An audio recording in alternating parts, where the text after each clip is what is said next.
The underestimation. The Grand Galactic Armaments exhibition sprawled across the artificial rings of Nexus Station, each segment showcasing destructive power that defied comprehension. Weapon systems that could unmake stars, dissolve planetary crusts, or bend the fabric of reality itself dominated the massive exhibition halls. Representatives from over 300 spacefaring civilizations had gathered to display their latest innovations in warfare technology, each vying to outdo the others in a show of destructive capability. In the smallest corner of Ring 7, wedged between the towering displays of the Draven Confederation and the ornate pavilion of the Saurian Alliance, sat the modest Earth Defense Force booth. Lieutenant Elara Jackson stood beside their unassuming display table, which featured scaled holographic projections of human vessels and weapon systems that, by galactic standards, resembled archaic toys more than instruments of war. "Is this some kind of conceptual art installation?" rumbled High Commander Vrex, his massive frame dwarfing the human booth as he gestured at the display with one of his 4 heavily armored arms.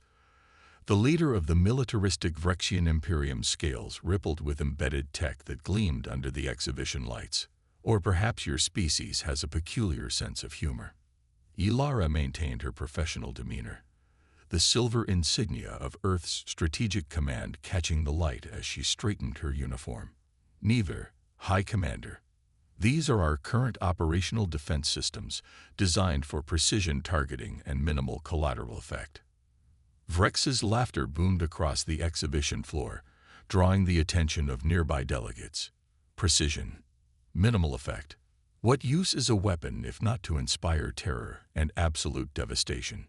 A crowd began to gather, drawn by the Vrexians' mockery. An elongated Xerillian weapons dealer slid forward, compound eyes flickering with amusement. "Look at this," he chittered, pointing to the hologram of Earth's flagship.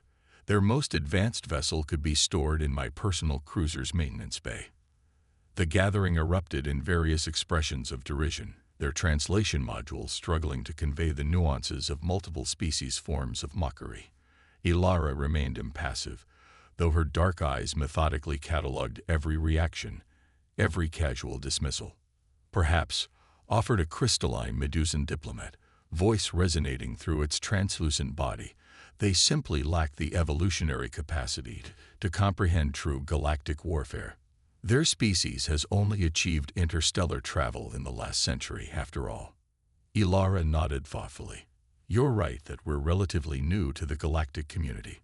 We still have much to learn from established civilizations." This diplomatic acknowledgement only fueled further condescension. High Commander Vrex leaned down, his breath hot and metallic against Elara's face. "Allow me to educate you, little human. In real warfare, annihilation must be absolute.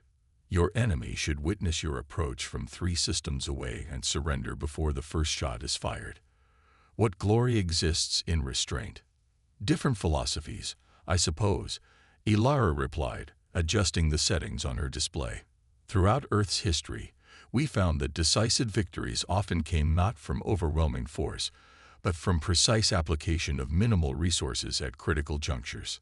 Philosophy won't save you when a Vrexian dreadnought appears in your orbit with a planet splitter primed." Vrex snorted, his genetic memory of conquest stretching back millennia. The crowd dispersed gradually, still amused by the quaint human approach to warfare. None observed Elara's quiet documentation of their weapon specifications. None noticed the subtle scans emanating from the seemingly decorative elements of the Earth booth. None paid attention to how she recorded every dismissive comment, every boast about ammunition yield, every casual mention of tactical doctrine. After all, who would bother to monitor such an insignificant species? What possible threat could humans pose? As the exhibition continued, Elara and her small team were largely ignored. Occasionally, a curious delegate would approach, more out of anthropological interest than professional respect. Each time, the humans would patiently explain their limited capabilities, absorbing the inevitable condescension with practiced humility. On the final day, High Commander Vrex returned to the human booth with an entourage of Vrexian military officers. Their massive forms created an intimidating semicircle around Ilara's position. "I've been considering your species situation," Vrex announced, loud enough for nearby booths to hear. "The Vrexian Imperium is always seeking new protectorates. Your Earth would benefit from our guidance. Your resources in exchange for our protection. A fair arrangement, wouldn't you agree?" Ilara maintained her diplomatic smile. "That's very generous, High Commander. I'll certainly convey your offer to Earth's leadership." "See that you do," Vrex rumbled, leaning closer. "We've already mapped your system's defenses. Quite rudimentary. It would be unfortunate if we had to demonstrate our superiority more directly." "Understood," Ilara replied evenly. "Though I should mention, our approach to warfare may seem primitive, but we found it adequate for our needs." Vrex's scales rippled with amusement. "Adequate for internal squabbles, perhaps, not for galactic conflict." After the Vrexians departed, Ilara's assistant leaned in. "That sounded like a threat." "It was," Ilara confirmed, tapping instructions into her comm unit. "And exactly what we expected. Transmit everything we've gathered to command. The Vrexians are the most likely aggressors, arrogant, expansionist, and now dangerously dismissive." "They really believe we're defenseless," her assistant whispered. Ilara nodded. "The greatest advantage in any conflict is being underestimated. And we've just achieved that in spectacular fashion." 3 standard months later, a massive Vrexian battle fleet materialized at the edge of Sol system. 50 dreadnoughts, hundreds of support vessels, and thousands of fighter craft arranged in the traditional Vrexian crescent formation, a shape designed to inspire terror across 1,000 conquered worlds. High Commander Vrex broadcast his ultimatum across all frequencies. "Primitive humans of Earth, behold the might of the Vrexian Imperium. Surrender immediately and accept your place as our newest protectorate, or face obliteration." Earth's response came 17 minutes later, a single message. "Message acknowledged. Please stand by." Vrex was still dictating his speech about human submission when the first anomalies appeared in his fleet status reports. 6 support vessels at the formation's rear edge reported simultaneous navigation system failures.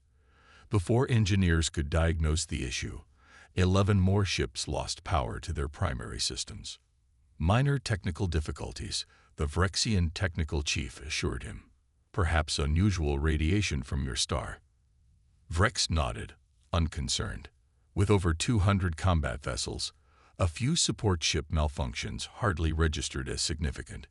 He ordered the fleet to advance toward Earth's orbital defense platforms, primitive installations barely worth targeting. Then the human ships appeared, or rather, finally became visible. Small, nimble craft that Vrexian sensors had somehow overlooked until they were already moving through the formation.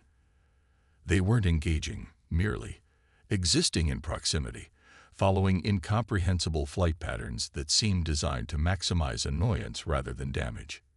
"Eliminate those irritants," Vrex commanded, and a barrage from 20 destroyer-class ships illuminated space, a display of firepower that should have vaporized the human vessels instantly. The barrage missed entirely. The human ships weren't where they were supposed to be. "Recalibrate targeting systems," Vrex ordered, his irritation growing. "Their evasion technology is better than anticipated." A second barrage caught 2 human ships in its blast radius. Victory cheers erupted across the Vrexian command bridge until the damage assessment appeared. "Sir," the weapons officer said, confusion evident in his voice, "the human ships appear undamaged." "Impossible." Vrex slammed his command console. "Nothing survives a Vrexian bombardment. They've deployed some kind of energy dispersion field," the science officer reported. "Our weapons energy is being redirected." While the Vrexian command staff struggled to comprehend this development, more support vessels throughout the fleet began reporting cascading system failures. Fuel distribution networks ruptured, power relays shut down, communication arrays went offline. And still, the human response remained minimal.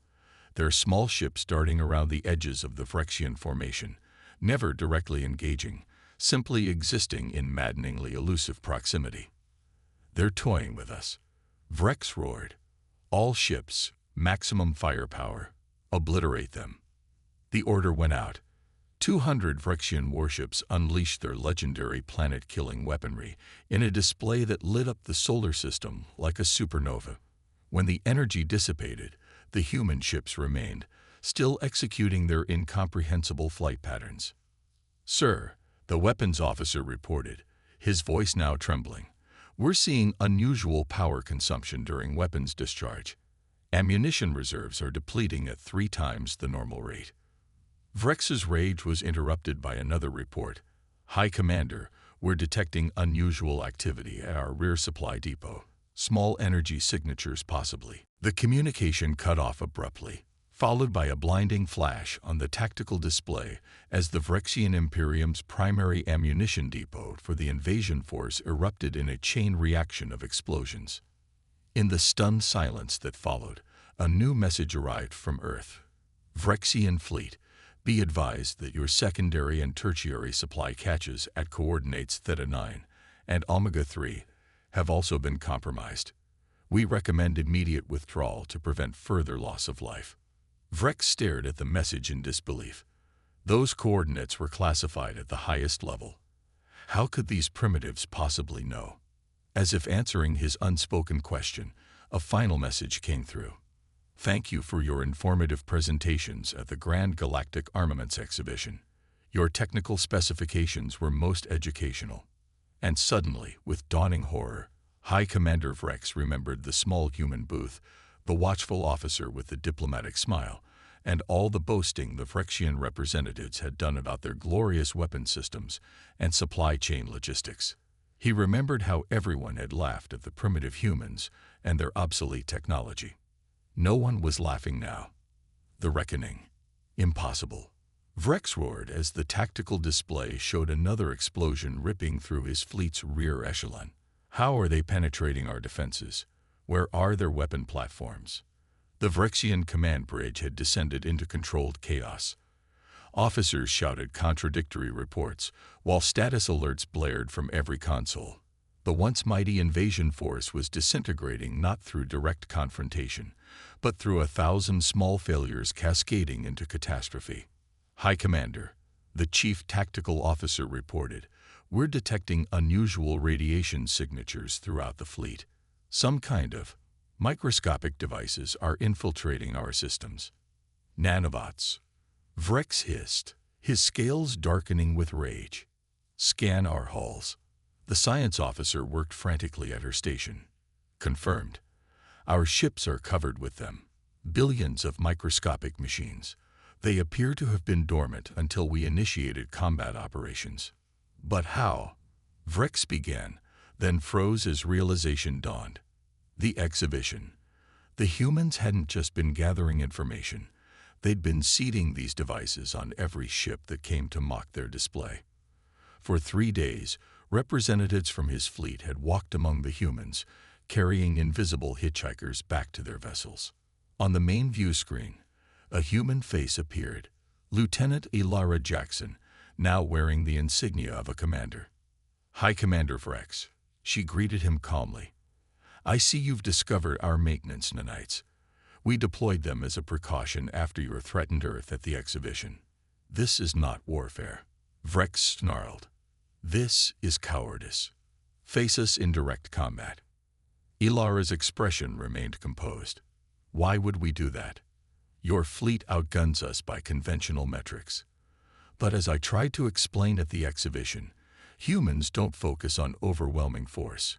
We specialize in asymmetric approaches. Across the fleet, more systems were failing. Weapons platforms went offline as nanomachines reconfigured circuitry. Life support systems flickered as power distribution was subtly altered. Navigation computers displayed false information, causing ships to drift out of formation. Our history is filled with conflicts where technologically superior forces were defeated by innovative tactics. Ilara continued. "We didn't invest in planet killers because we learned long ago that such weapons are inefficient. Precision is more effective than power. Vrex slammed his fist on the console. You will pay for this humiliation. The entire Imperium will. The Imperium will do nothing, Ilara interrupted. We've transmitted evidence of your unprovoked aggression to the Galactic Council, along with our defensive response. Additionally, we've shared our nanite technology with potential targets of your expansion. Any future Vrexian aggression will face the same outcome. Throughout the solar system, the Vrexian fleet was in disarray. No ships had been destroyed. Not yet, but none were combat effective. Systems rebooted only to crash again. Weapons charged but wouldn't fire. Engines operated at minimal capacity, barely maintaining position. You have two options, Ilara stated. Withdraw immediately, or force us to demonstrate what our nanites can do when programmed for destruction rather than disruption. To illustrate her point, a derelict satellite near the Vrexian flagship suddenly disintegrated into metallic dust, the nanites consuming it from within. Vrex stared at the dissolving structure, then at his own ship's bulkhead where a faint shimmer indicated the presence of the microscopic machines. You had these capabilities at the exhibition, he said slowly. Yet you displayed only primitive weapons. Ilara nodded. What we displayed were our conventional systems, the ones we knew you'd dismiss. Showing our true capabilities would have defeated the purpose. Which was? To be underestimated, she replied simply. Your species has conquered hundreds of worlds because they feared your power. We wanted you to attack us confident of victory, with your full fleet committed. Now we've neutralized your military capability without destroying a single vessel or taking a single life. Throughout the command bridge, Vrexian officers watched their high commander, waiting for his response. Their martial culture valued strength, but also respected strategic wisdom. This defeat was absolute, not through destruction, but through the complete negation of their offensive capability. Your terms, Vrex finally asked, his voice subdued. Withdrawal of all Vrexian forces from this system. A non-aggression pact with Earth and her colonies. Reparations for the minor damage already inflicted. And your formal resignation as High Commander, to be replaced by someone who understands that technological superiority doesn't guarantee victory. The bridge fell silent. In Vrexian culture, such a defeat would normally demand ritual suicide. But something in the humans' approach, their deliberate avoidance of unnecessary casualties, suggested a different path. You could have destroyed us, Vrex observed. Why didn't you? Because that's not who we are, Ilara answered. Humans learn through bitter experience that victory through annihilation only creates future enemies. We prefer to win in ways that allow for eventual reconciliation. For the first time, Vrex considered that perhaps the humans' approach to warfare wasn't primitive after all, but evolved beyond his understanding. I accept your terms, he said finally. As the crippled Vrexian fleet limped away from Sol system, news of the encounter spread rapidly through galactic communication channels. The species that had laughed at humanity's modest weapons display now watched in stunned silence as detailed reports emerged of how Earth had neutralized one of the galaxy's most feared military powers without destroying a single enemy vessel. 6 standard months later, the Galactic Defense Summit reconvened. This time, the Earth delegation occupied a prominent position in the central exhibition hall. Their display remained modest. The same holographic projections of their conventional fleet, the same emphasis on precision over power. But no one was laughing anymore. Species that had previously dismissed humanity now sent their top military attaches to study the Earth booth. Questions were respectful, interactions cautious. The humans answered each inquiry with the same patient professionalism they had shown before, neither boasting of their victory nor revealing any technologies beyond their conventional systems. In the summit's final session, a new Vrexian representative, younger, less adorned with conquest markers, approached the Earth booth. Commander Jackson, he greeted Ilara formally. The Imperium has fulfilled all terms of our agreement. We've noticed, she replied, and we appreciate your punctuality.